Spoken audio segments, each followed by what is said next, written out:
안녕하세요. 전쟁기념관 우리말 전문 해설사 이정선입니다. 이번 온라인 전시 해설에서는 의료 지원 덕분에 두 번째 에피소드로 서점병원 사람들인데요. 스웨덴의 의료 지원에 대해 소개하겠습니다. 의무병은 응급치료 후에 부상병을 후방으로 이송해서 보다 적극적인 치료를 받을 수 있도록 해야 합니다. 스웨덴의 적십자병원은 이송된 부상 군인을 치료하는 부산에 위치한 후방 병원이었습니다.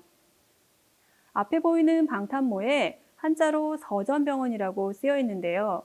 서전은 스웨덴의 한자식 표현으로 서전병원은 스웨덴 적십자병원을 말하는 것입니다. 이 방탄모는 6.25 전쟁 중 서전병원에서 근무했던 참전용사 달베크의 철모였습니다. 그리고 전면에는 군복이 전시되어 있는데요.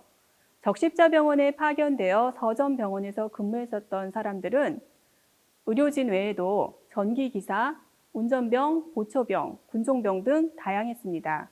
그리고 이들은 군인뿐만 아니라 민간인들도 포함되어 파견되었는데요. 민간인의 경우 군사 훈련을 받고 군복을 입은 채 지원하도록 하였던 것입니다. 이 군복은 닥터 AJ-EK의 것으로 6.25 전쟁 참전 스웨덴 협회를 통해 기증된 것입니다.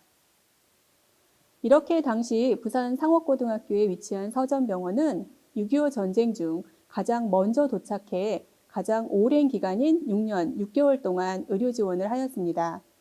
이 표창장은 6.25 전쟁에 참전하여 연합군과 한국 국민을 대상으로 의료 지원을 성공적으로 완수해 준 것에 대한 감사의 뜻으로 대한민국 대통령이 스웨덴 적십자병원에 수여한 것입니다. 이러한 적십자병원은 이송되어 온 부상 군인뿐만 아니라 포로와 민간인 치료, 그리고 의료보건에도 크게 기여했는데요. 6.25 전쟁 기간 민간인 치료 중 가장 많은 부분은 동상, 화상, 결핵, 그리고 기생충 치료였습니다. 아이를 키워보시는 분들은 아실 텐데요. 아이를 키우는 동안 많은 예방접종을 하지요. 그 중에서도 생후 4주 이내 가장 먼저 하는 예방접종이 바로 BCG, 소아결핵 예방접종입니다. 6.25 전쟁 당시 결핵 환자가 너무 많아서 스웨덴 적십자병원에서는 의사와 간호사를 총동원해서 부산 시내 전역에 걸쳐 BCG 예방접종을 실시했습니다. 그리고 이러한 예방접종이 우리나라에 BCG가 도입되는 계기가 된 것입니다. 여러분은 BCG 예방접종 하셨나요? 제가 어렸던 1980년대 초등학교, 당시엔 국민학교죠. 네, 5, 6학년쯤의 학교에서는 그 유명한 불주사를 놔주었습니다. 불주사를 맞는 날이면 꼭 우는 아이도 있고 결석하는 친구도 있었는데요. 길게 줄을 서서 무서움에 떨며 맞았던 불주사가 바로 BCG였습니다. 이제 기억나시나요? 이렇게 의료지원국이 운영한 적십자 병원은 우리나라 의료 보건에도 크게 기여한 것을 알 수 있는데요. 서전병원 사람들이 아직도 기억하는 이야기가 있습니다. 당시 16세였던 조군자 씨는 폐결핵으로 사경을 헤매고 있었습니다. 변변한 의료시설이 없던 전쟁 중에 돈이 없거나 못 고치는 병은 서전병원에 가면 낫는다 하는 소문이 돌았고, 죽더라도 서전병원에 가보자 하시는 어머니와 함께 서전병원을 찾은 조군자 씨는 스웨덴 의료진 덕분에 생명을 구할 수 있었습니다.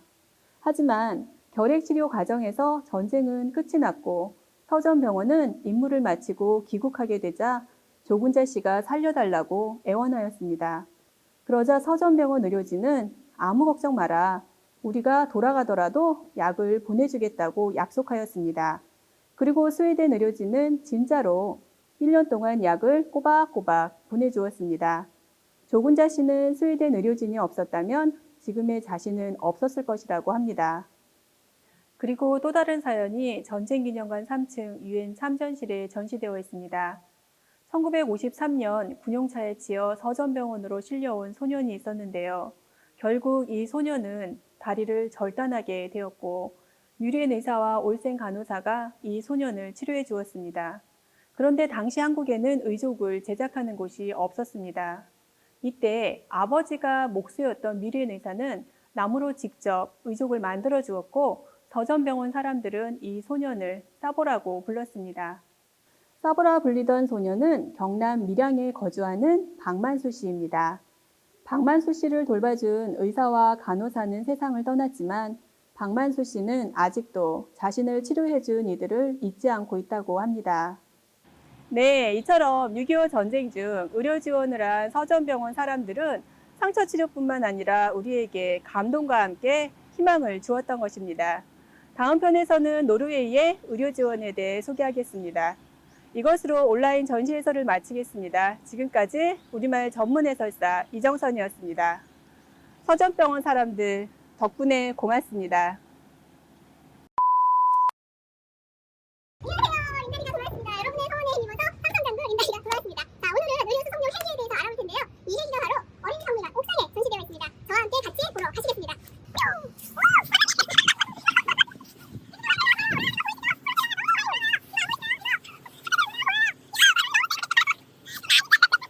이제 드디어 우리 배를 보게 됐습니다. 배 47인데요. 얘는 원래 델사에서 만들어서 배 47이었어요. 근데 미 육군에서 얘를 받았으면서 H-13 수라고 불렀습니다. 자, 다 같이 이거를 보러 가시겠습니다. 자, 들어볼게요.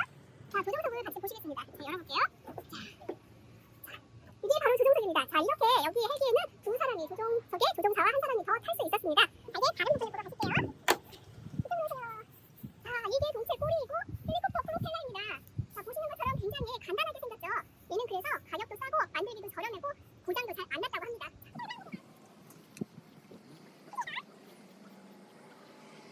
이 헬리콥터는 세계 2차 대전부터 사용이 돼 있었는데 그런데 이 헬리콥터는 6.25 전쟁 때부터 본격적으로 의료 수송용으로 활용이 됐었다고 합니다. 의료용으로 활용이 되면서 사망률이 50%나 줄어졌습니다. 이 헬기에 그러면 환자는 아까는 2명 탈 수 있었는데 환자는 어디에 탈 수 있었을까요?